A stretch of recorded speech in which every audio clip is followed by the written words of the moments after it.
So welcome to the podcast. Today we're gonna meet Minal, and she have a wonderful advice that is truly an amazing advice for educators, for parents, and for students.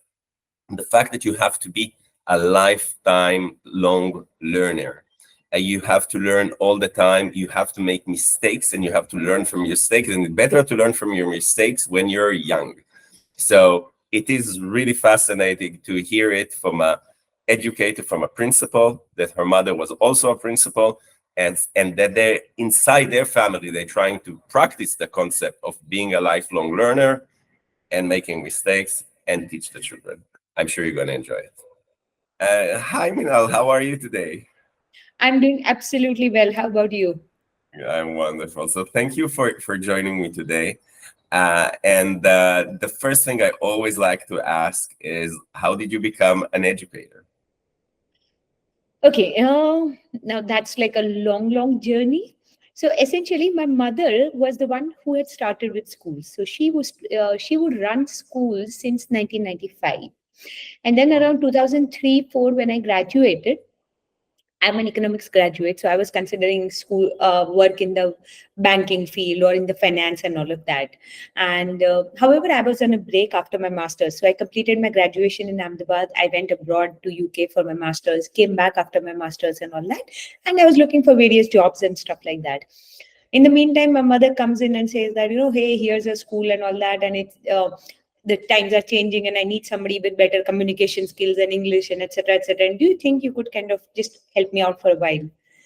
And that help me out for a while has been 20 years now, and that still continues. I think one of the things with education, schools, and especially working with children is that once you are in, you're never out. There is no other place, there is no other job that gives you this kind of satisfaction, that gives you this kind of joy of just going to work every single day. So yeah, that's the small little story of how I happened to start with schools and education and all that. And within schools, of course, I have learned immensely, and it has made me a better person. And I think any job that makes you a better person uh, is a blessing. There is this line from the song, I will not be counting dollars, I'll be counting stars. I think you were like going on the economics, counting dollars or rupees, and then when you saw the stars, you say that, yeah. Yeah. I still love dollars, but yeah, stars are better. Okay, so I'm sure you have many educators working for you.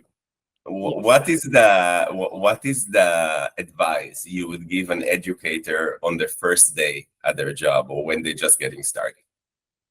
So you're talking about, say, a new teacher or somebody who's joining our institute to. Yeah, So somebody joining us, or just in general, somebody who's joining the field of education. What is the whatever question? you want. It's your choice. Okay. So, well, this gives me a moment to plug in my book. So I think just read Reschool. I think that would be one of the first things that I would want them to kind of think about. It's not about this idea of saying read this book or something. The whole purpose here is that as a teacher, please don't carry this idea of saying the way you were schooled is how you need to school. You will have to reimagine just about everything of what is it that brings you to the classroom and what is it that you add to the classroom. If you can just constantly keep asking that question to yourself, you will be in a much better stead than everybody else around you, especially for our school. Now, this is a general advice that I would give to anybody who wants to work with children, to question and to rethink your entire purpose and your need to be there in the classrooms. In our school, if somebody were to join, I think one of the first things that we say is we're a school that's a work in progress. So it's when I say work in progress, we're in work in progress on all counts. So whether it is our physical spaces, but more than physical spaces, we are talking about our mental spaces. So we know that we don't know. So if you are working with us, you have to understand that you have to have the humbleness to learn. You have to have the courage to stand up in front of a classroom and say that, I don't know about this. Let me figure this out. Let me fix this. Let me find this out and all of that. So anybody who has a growth mindset, anybody who's interested in knowing more, in being a better person over a period of time and reinventing themselves, remaining a work in progress forever, that is the kind of a person that we would love to work with. And yeah, that's what I would tell everybody, that if you can just remove your blinkers of saying, oh, I'm the sage on stage and I'm going to teach, and you just move from there and say that let me go and learn, then suddenly things become very different. So, first of all, I just want to repeat this advice because it's important. You're saying that the educator, the first thing they need to know is that the way they teach is not related to the way they learn, right? Exactly. How does it work in your personal environment with your mother? That she's definitely from a different generation and she might see education differently. Oh, yes, yes. So it's a great question. Thank you so much for asking that.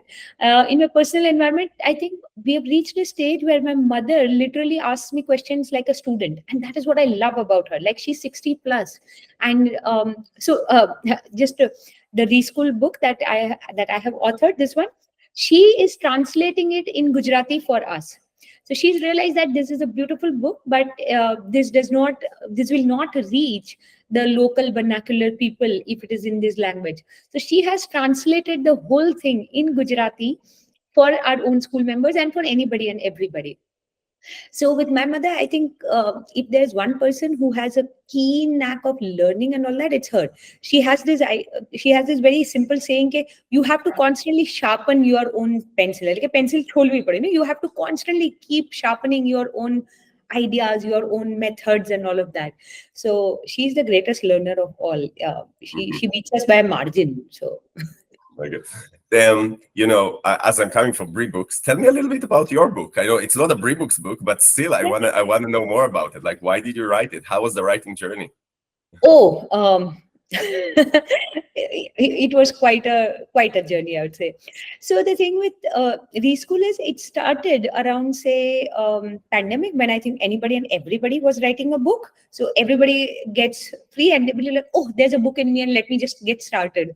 So at some level, I started with it as a note to say that if somebody were to join our school, what is that memorandum, or what is it that I would really want them to know about us and all of that.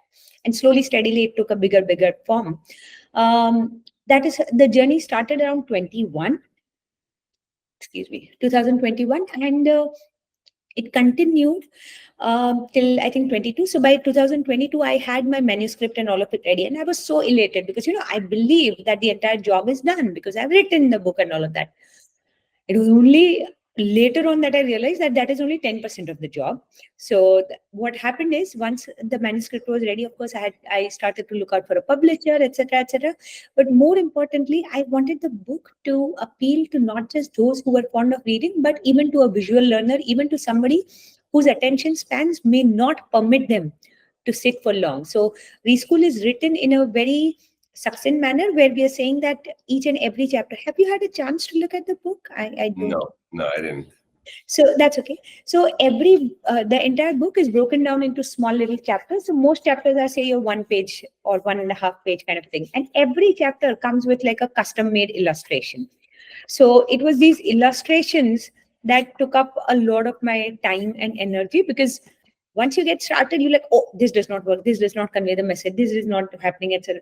So working with illustrators of all kinds, working with people of different nature and all of that, finally got my illustrations and my final chapters. And before I could publish the book, guess what happens? ChatGPT comes out, which means the entire idea of how schooling and things should function go change. So I had to rewrite a couple of chapters and at least incorporate something new about how technology is changing and how fast it is changing the world of education, which means that we cannot be sitting ducks and saying that things that worked a decade ago will continue to work. They just don't.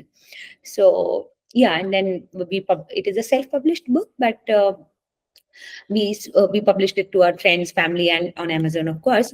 It's been a wonderful journey. We've got a very good response on whoever's read the book and all of that. However, the book is meant for educators. It is meant for people associated with schools. It is meant for parents who are conscious about how they want their children to learn and all of that. So yeah, it's been an amazing journey, and learned a lot of lessons of what not to do in a book publishing journey. Yeah. So It's yeah. interesting when I came with the idea of Bree Books, The idea was to simplify the book writing process, the Publishing. technical part, the one that you actually mentioning with with illustrations and all that. And it was interesting when kids started to write books. I saw the different kids, even my own kids, by the way, approach writing book differently. So some kids were obsessed by actually writing. They just wanted, like you said, like during COVID, they just wanted to put their words on paper, and that's about it. Other kids were more interested in the commercial journey. And they were like, of course we want to, but it's not enough for me that just put my stuff there. I want people to read. So we have like, I would say, maybe a third of the children, they wrote a book, and they have like 5 copies at home for them, for their parents, etc. Then we have those kids that they sold like 20, 30, 40. And then we have this percentage of kids that their commercial business actually journey is probably more dramatic. We have children that sold more than 3,000 books. So Really?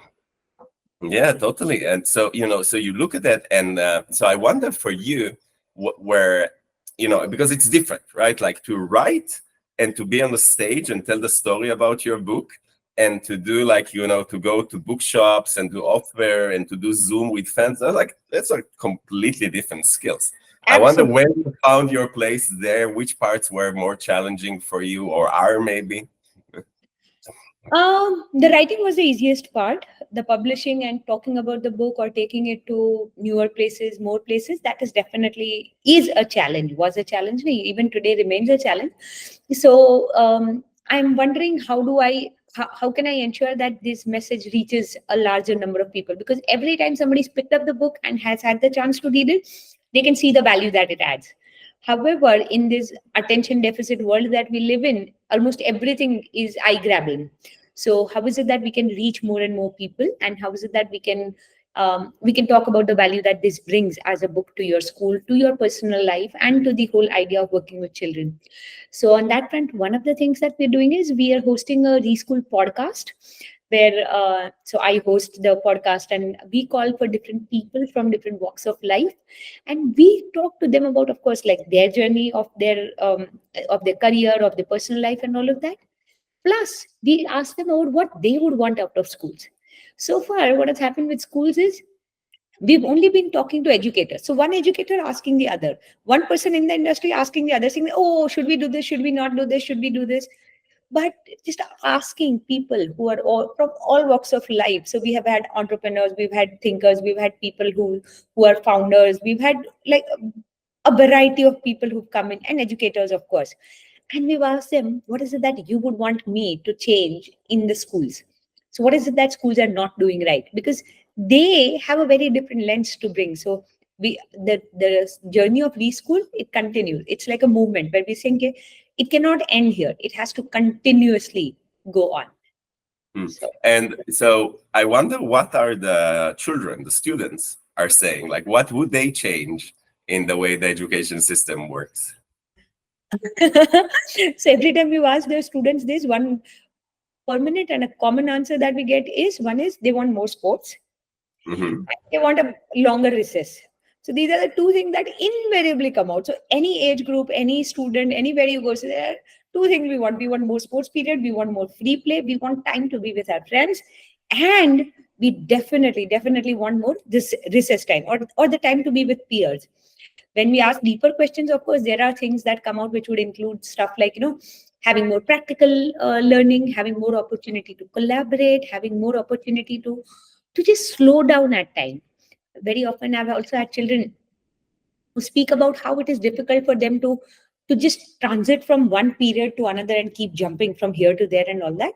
And these are students from all walks of life. So these are not just students from our school, but all over, where they're like, what if we could just take it a little slowly? What if we could dive a little deeper? And this is about the schooling journey. But I think what the most students miss and what they want to tell about is they want an empathetic adult. They want somebody who can care for them. They want somebody who believes in them and tells them that whatever you're doing is all right, and I have your back. And once a child has that adult, once a child has that person, has a champion in his or her life in the school world, and that child is just all right. That child is like, okay, I am going to figure this out. So that's a great take, by the way, for educators and for parents as well. That you're saying, if the child would just know that you got their back, the It's a other things huge are sortable. yes. I will so. And Mhm. that scoring doesn't always mean that they are going to score the 90% and they're going to do extremely well in academics. Looking at academics as the only means of achievement is a very myopic view that we adults have, or the parents especially in our country in India have.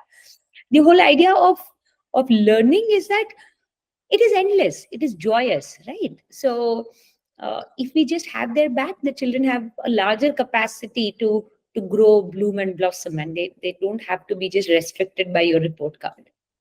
Mhm. So let's go to parents.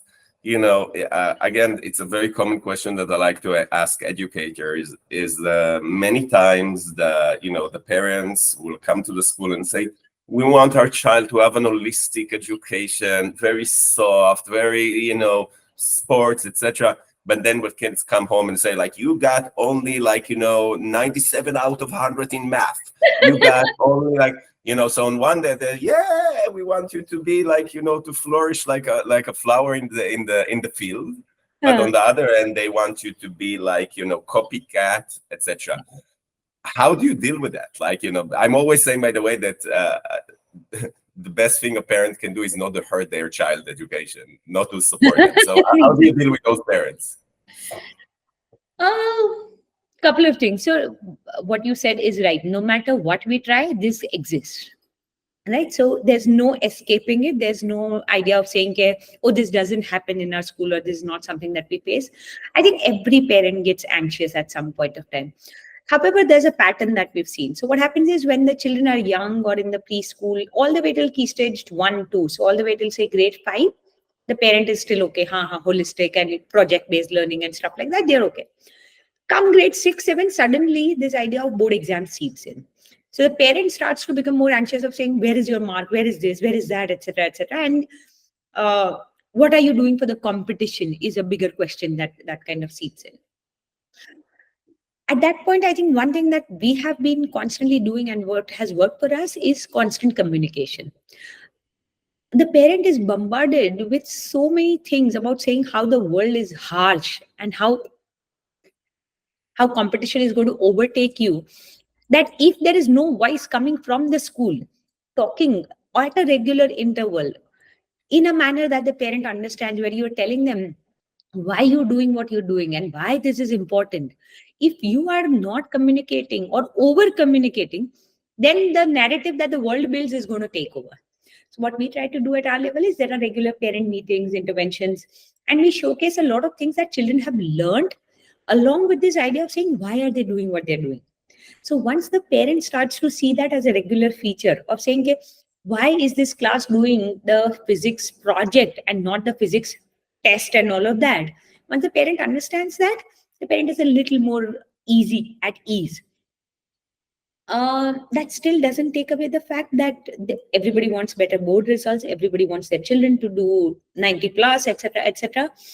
But when we have communicated with them before exams, during exams, and all of that, they understand. They know the potential of the child, and they also know that this at the school level we've done our best.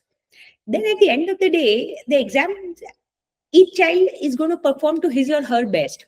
There's no way we can have all of them uniformly doing excellent and all of that. The only thing we can push for the child is, if today you are at point A, can you push to point B for tomorrow?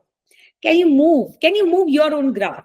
Comparing your graph to the class average or to the class topper is a fool's dream. It kind of serves no purpose. So can we look at your own progress, and can we consider that as the benchmark? And of course, while this is easier said than done, this requires a lot of counseling, this requires a lot of personal sessions, this requires us to be very cool and calm. So we literally sit with an ice pack on our head, say, okay, we are not going to get frustrated and flustered, because if we do so, we start throwing a tantrum, and then that chain reaction, it just keeps forming. So yeah, as a school, we absorb a lot of chaos and we project a lot of calm. So one last question. Advice you give to children as they join your school, you know? Um, Honestly, I don't give advice. I kind of just let them be. Also, students that join our school mostly are in the pre-primary and pretty young. So, trying to tell anything to a 3-year-old or a 5-year-old is That's pointless. too early. They're Okay, like, wait, yeah. I'll reframe it. Reframe it. Let's say you meet these children as they go from primary school to middle school or middle school to high school. Huh. What is the advice you would give them? Not a big fan of advice, but if I had to share my knowledge or my understanding, it would be something on the lines of saying that um, pay attention to what you are paying attention to. So reflect a lot, learn from your own mistakes, be work in progress, and remain so, not just for today, but forever. You don't have to get bogged down by test A, B, or C. And if you can maintain personal relationships, if you can become friends and you can handle your own EQ, I think you are in for a long and a joyous ride. It really doesn't matter what this test or that test says. What matters is how much effort have you put in? Did you do your best? And did you do it with integrity? So, of there are very rare, but there are cases of say cheating, or there are cases of saying some child has tried to copy answers in an exam and all that. That happens in most schools, happens in our school at times. And instead of just vilifying the child or kind of labeling him as cheater, what we do is we call the child and we speak to her or him and we ask them all kinds of things, that what makes you do this. And you'll be surprised, Ami, in most cases, what happens is that child is under extreme pressure from the parent, from the family to say, For I sure. need to get these marks. I need this, otherwise my mama is going to blow her lid off, my father is going to feel this, etc., etc. So, and in those circumstances, it's not the child to blame. I mean, the child is an 8-year, 12-year, 15-year-old. What do you really expect out of that child? Right. So often we take the wider lens of saying what is the context in which child is doing whatever he or she is doing, and then we also look at our school as a place where you are supposed to make mistakes. So as schools, we forget that we are a laboratory for life. Now, if you're going to provide a very what you would say, a very spruced up version of what life is, where you're not going to let them make mistakes, where you're going to cushion them from all the harsh realities, where you're not going to let them face difficult conversations, they're not going to learn those skills. And then that's going to cost them so much more as they grow up. They would rather get a flag from the teacher and they would rather get a D on the test than get a flag from boss and be fired or be asked to step down. You'd rather make these mistakes in your childhood than make them in adulthood. Thank you very, very, very much, Minal. It was very, very interesting. And I should definitely read your book. A great meeting you and all of that. I have one question for you. So Sure. tell me the story about Bree books. I mean, our students have been working on Bree books and all of that, but I really don't know about you and your association with it. So Oh my God, that's a long story, so I'll try to make it very, very short. So, I wrote a book. I'm an entrepreneur. I was in public service before, and at the time, I wrote a book about Israeli education. That was a while ago, and okay, was a book for adults, like the one that you had, and all right. we've been selling a lot of copies, etc. Then one person told me you should write a children's book and explain the importance of coding. So I wrote the book. It took me maybe 2 days to actually write the text, but it took me something like maybe 2 months and maybe $5,000 to actually get the illustration and just to get it ready for like Amazon, etc. And I said, it doesn't make any sense. I can create a website in 2 minutes, but I cannot create a book, which is like much older. So that's why that's the reason for Bree-Books. The Bree-Books platform was initially built just to allow children. Oh, by the way, and another reason, I wrote a bunch of books when I was a child and they got lost. So I Oh, said that's a great opportunity for children to to express their feeling, to publish their books, and to have something next to their next to their bed. So that was the vision. Then the vision was to create something that will simplify the writing part and the technical part. So there's a lot of, you can go to a class of creative learning, and they work with you with some open-ended question. They will ask, what is the weather? So I said, I can, that's just the same. And so I said, I can create all those things, etc., in one tech platform. And that's the way we launched it. And so it was about promoting your creativity and solving the technical part. The part that I didn't see it turning into such a global movement. Now there's probably 70 countries and hundreds of thousands of authors, and it sells millions of copies. So it's a huge thing. And I really didn't expect those children that will go into the business part of it. Like although I did it myself, I never thought about writing a book as a business school. And it is a business school because once you create a product, you need, and that's true for every startup, if you don't know how to tell the story of your product and to promote your product, that you actually don't have a product. Exactly. So I started to join activities of children that they were promoted a book. They would do like Zoom calls with the entire family and friends with like 100 people, and they would do a reading, and they will do reading in shops that I went to see, and they will go on TV and stuff like this. So for me now, when I look at Books, I see really two parts of the process. One is like understanding that you can take your dream and make something tangible that have value with it, and you can keep it there as a memory. But as interesting is those people that say, I created something that have a value, and now I can turn it into financial value and impact. Some of them, by the way, want to be famous more than they want to make money. Some want to make money. It doesn't really matter. So for me, it's like the entire process of like from idea to a movement. And we have a few kids that created a movement. And so that's the story. So with like every interesting startup, it became not what I planned initially. In this case, it became much bigger. My vision ended up like, when we were like 2 months into the process with the first kids, and now it's growing. I see the way people interact with it differently in different countries. And so, for me, my job is mainly to meet the educators, meet the students, come out with new ideas that will make the book more powerful. And to also create the platforms internationally. I'm a very international person. So one of the benefits of Books is that, those students that really write excellent books, we feature their books in Brooklyn Book Festival. We feature them in London Children's Book Fair.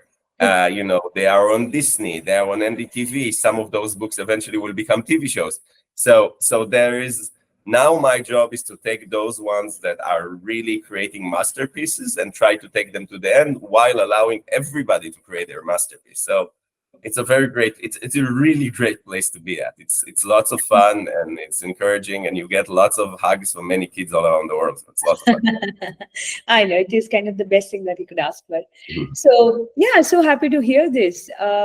And if you have time, I would want to ask about the publishing part of it, but then we can just stop the recording and that. No, we can do one more question. Yeah. Sorry. So I just wanted to ask about, say, how do you help? So if Reschool is already published, but as I said, it's a self-published book. So if I were to publish it with Books, or if I were to ask Books to help me expand this to a larger audience, what kind of things can you help us with? Well, this is a very complicated question, and we should definitely not do it in the Zoom call, because I don't think it will interest the kids. So there's two things. There is the things. We can meet later for this, okay? So we don't have. Oh yeah. If definitely, let's talk separately. Just email me and I will tell you. But there's two things you can really do here. I don't want to tell the child you should do this. What I enjoy is when a child goes to the local bookstore. They come to the store and say, hey, we want to do a public reading here, and they convince the store. My job is to share it with all the other children and say, hey, why won't you go to the local bookstore and convince them? Because they will never think about it, right? And you will never think that from Zoom calls, you can sell 1,000 books, right? You can, right? They do. I saw kids doing it. They will ask the people in their Zoom call to create. It's a lot of work, right? So my role as Books is really to share what I learned from the children. more than create opportunities themselves. But what we can do in some case like yours, we do have so many students and teachers that we can just share the existence of the book with them. But let's take it separately. So anyway, thank you very much. We'll follow up via email. Great meeting you. And if you're ever in Ahmedabad, let's catch up. So where are you presently based? I have no clue. I'm right now in Tel Aviv, but I have very good friends in Hyderabad and I visit very often. So I can ensure you that I will come for a visit. Yeah. Great meeting Thank you. you. Bye. Bye.